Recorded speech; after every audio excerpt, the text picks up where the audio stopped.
Ya, Assalamualaikum warahmatullahi wabarakatuh. Alhamdulillahirabbil alamin. Wabihi nasta'in wa ala umuri dunya waddin. Wassalatu wassalamu al mursalin walhamdulillahirabbil alamin. Amma ba'du. Nah, semangat pagi untuk adik-adik semua. Ketemu lagi dengan saya Nur Alfiah selaku guru PPL di MTS Al-Falah yang mengampu mata pelajaran fikih. Nah, sebelum kita mulai, mari kita membaca basmalah terlebih dahulu. Semoga apa yang kita pelajari hari ini bisa bermanfaat, bisa menambah wawasan untuk adik-adik semua. Langsung saja, di sini kita akan belajar tentang ketentuan sholat berjamaah. Yang kedua, ketentuan makmum masbuk. Ketiga, cara mengingatkan imam yang lupa. Dan yang keempat, cara menggantikan imam yang batal. Nah, sebelum lanjut, untuk adik-adik semua bisa menyimak dengan membuka buku LKS atau buku paket yang adik-adik punya. Langsung saja, pertama kita membahas tentang pengertian sholat berjamaah. Sholat berjamaah adalah sholat yang dilakukan secara bersama-sama oleh dua orang atau lebih. Salah satunya menjadi imam, sedangkan yang lainnya menjadi makmum. Nah, sholat berjamaah sekurang-kurangnya dilakukan dua orang. Jadi, sholat yang dinamakan sholat berjamaah itu dilakukan dua orang atau lebih. Selanjutnya, hukum sholat berjamaah. Hukum sholat berjamaah adalah sunnah mu'akkad, yaitu sunnah yang dikuatkan. Artinya, sholat berjamaah sangat dianjurkan oleh Rasulullah SAW, terutama bagi kaum laki-laki, dan itu dilakukan di masjid. Nah, untuk perempuan tidak diutamakan atau tidak dianjurkan untuk sholat berjamaah di mushola maupun masjid. Selanjutnya, tentang syarat imam dan makmum.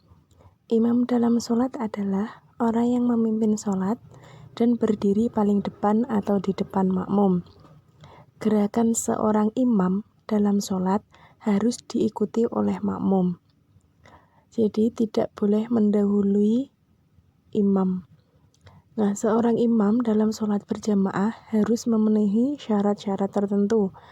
Adapun beberapa syarat tersebut yaitu, yang pertama, seorang imam mampu dalam membaca Al-Quran dengan fasih dan menghafalkannya. Kedua, orang yang lebih tua usianya. Diperkirakan orang yang lebih tua itu sholatnya lebih khusyuk daripada orang yang baru balik atau belum bisa dikatakan fasih dalam membaca Al-Quran dan khusyuk dalam sholat. Yang ketiga yaitu mengetahui waktu sholat telah tiba. Makmum berarti orang yang diimami atau orang yang dipimpin dalam sholat berjamaah. Makmum dalam sholat berjamaah hendaknya memiliki perasaan senang dan ikhlas kepada imam sebagai pemimpin sholat berjamaah. Jadi ketika kita menjadi seorang makmum, kita harus mempunyai perasaan ikhlas bahwa kita sholat kita itu diimami dengan orang tersebut. Jadi tidak boleh memiliki rasa iri atau rasa dengki terhadap imam yang menjadi imam kita ketika sholat. Nah, untuk menjadi makmum diperlukan syarat, diantaranya sebagai berikut. Yang pertama, berniat menjadi makmum. Jadi kita berniatnya menjadi makmum, bukan niat menjadi seorang imam sholat. Kedua, posisi makmum tidak boleh menjorok ke depan melebihi imam. Ketiga, gerakan makmum harus mengikuti imam, tidak mendahului imam. Jadi orang makmum ketika imam rukuk, makmum harus mengikuti rukuk, tidak boleh mendahului dan tidak boleh terlalu mengendi-endi atau mengakhiri gerakan ketinggalan gerak-gerak imam. Yang keempat, ada sholat makmum harus sama dengan imam. Yang terakhir, laki-laki tidak sah menjadi makmum apabila imamnya perempuan. Nah, jika ada pertanyaan begini, apakah boleh seorang perempuan mengimami sholat? Boleh saja, asalkan di situ makmumnya perempuan semua. Jadi, seorang perempuan boleh mengimami ketika di situ makmumnya perempuan semua ya. Jadi tidak diperbolehkan atau tidak sah ketika makmumnya laki-laki. Selanjutnya, membahas tentang pengaturan shaf dalam sholat berjamaah. Dalam sholat berjamaah, seorang imam disunahkan untuk memerintahkan para makmum agar merapatkan dan meluruskan shafnya sebelum sholat dimulai. Nah, shaf atau barisan dalam sholat berjamaah yang rapat dan lurus dapat menambah kesempurnaan sholat berjamaah. Adapun pengaturan sholat shaf berjamaah adalah sebagai berikut. Yang pertama, apabila makmum hanya seorang, disunahkan berdiri di sebelah kanan imam atau sejajar. Nah, apabila makmum terdiri atas 2 orang atau lebih, maka makmum berdiri di belakang imam dengan posisi imam tepat di tengah. Menurut hadis riwayat Muslim dan Abu Daud.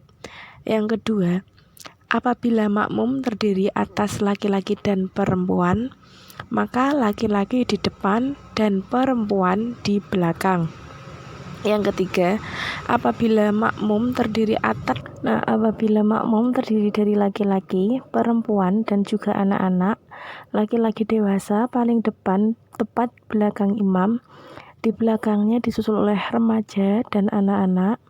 Jamaah putri dewasa berada pada shaf paling belakang, di depannya remaja, dan paling depan dekat anak laki-laki adalah anak perempuan. Nah, bisa dilihat di sini ada gambar bagaimana posisi berjamaah 2 orang. Posisi imam di depan dan makmum di sebelah kanan dekat imam. Untuk adik-adik bisa dilihat ini di slide. Di situ sudah ada gambarnya. Yang di sampingnya itu shaf sholat berjamaah campuran. Nah, bisa dipahami, dimohon untuk adik-adik semua bisa mengerti bagaimana tatanan shaf jika berjamaah 2 orang maupun sholat berjamaah campuran. Selanjutnya, kita membahas tentang ketentuan makmum masbuk. Makmum masbuk adalah makmum yang terlambat sholat berjamaah setelah 1 rakaat atau lebih telah dijalani. Adapun tata caranya adalah sebagai berikut. Yang pertama, jika seseorang makmum masbuk datang setelah niat dan mengucapkan takbiratul ihram, hendaknya ia terus mengikuti gerakan imam. Terus, ketika imam sedang rukuk, kita harus langsung mengikuti dengan rukuk. Yang berikutnya, apabila ia sempat mengikuti rukuk secara sempurna bersama imam, ia telah mendapat 1 rakaat. Yang terakhir, kekurangan rakaat makmum masbuk disempurnakan sendiri ketika imam sudah dalam sudah salam, sudah selesai untuk sholatnya. Jadi kita menambahi rakaat kita yang kekurangan tadi, kita terlambat berapa rakaat. Nah, kita menambahi sendiri di akhir ketika imam sudah selesai salam. Nah, berikutnya kita membahas tentang bagaimana cara mengingatkan imam yang lupa. Adapun cara yang harus diperhatikan ketika kita mengingatkan imam yang lupa adalah yang pertama, jika imam salah atau lupa bacaan sholat, makmum di belakangnya langsung mengucapkan bacaan yang benar. Apabila imam terus saja atau tidak menanggapi betul pembetulan dari makmum, makmum harus tetap mengikuti imamnya. Yang kedua, jika imam lupa jumlah rakaat salatnya, makmum laki-laki di belakangnya mengucapkan subhanallah. Apabila makmum di belakangnya lawan jenis, imamnya laki-laki, makmumnya perempuan, maka makmum perempuan cukup memberi isyarat dengan tepuk tangan. Di sini tepuk tangan di sini bukan terus-menerus, melainkan tepuk tangan cukup 1 kali. Jika dilakukan lebih dari 1 kali, maka sholat kita akan batal karena melebihi 3 gerakan kan ya. Nah, apabila sudah diperingatkan demikian, imam terus saja atau tidak menanggapi pembetulan dari makmum, maka makmum hendaknya mengikuti imamnya, karena mungkin imam yakin bahwa dirinya yang benar. Nah, yang terakhir kita membahas tentang bagaimana cara menggantikan imam yang batal. Imam yang batal dapat digantikan oleh makmum yang tepat berada di belakangnya. Imam dapat meminta diganti melalui isyarat. Agar isyarat tersebut mudah dipahami, makmum yang berada di belakang imam disyariatkan orang yang paham ilmu agama. Nah, oleh karena itu, sebaiknya makmum yang berada di belakang imam adalah orang yang siap menggantikan kedudukan imam. Jadi penatanan safnya di belakang imam itu orang yang fasih atau orang yang paham tentang ilmu agama. Jadi ketika imam batal, jadi dia bisa langsung menggantikan posisi imam yang batal atau yang mundur tersebut. Jadi mengantisipasi ketika imam batal. Nah, alhamdulillah pertemuan kita kali ini sudah selesai ya.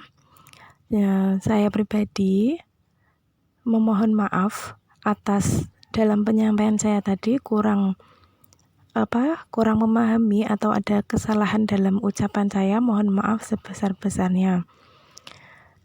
Mari kita ucapkan hamdalah dulu bersama-sama. Semoga apa yang kita pelajari ini bisa bermanfaat dan adik-adik bisa memahami. Oh ya, untuk tugasnya nanti untuk adik-adik semua bisa melihat di deskripsi ya. Nanti di situ akan saya tuliskan soal dan nanti untuk jawabannya bisa diserahkan langsung ke sekolahan, dikumpulkan di sekolahan. Dan nanti saya tuliskan juga kapan terlambatnya mengirimkan tugas tersebut. Nah, sekian dari saya. Wabillahi taufiq wal hidayah. Wassalamualaikum warahmatullahi wabarakatuh.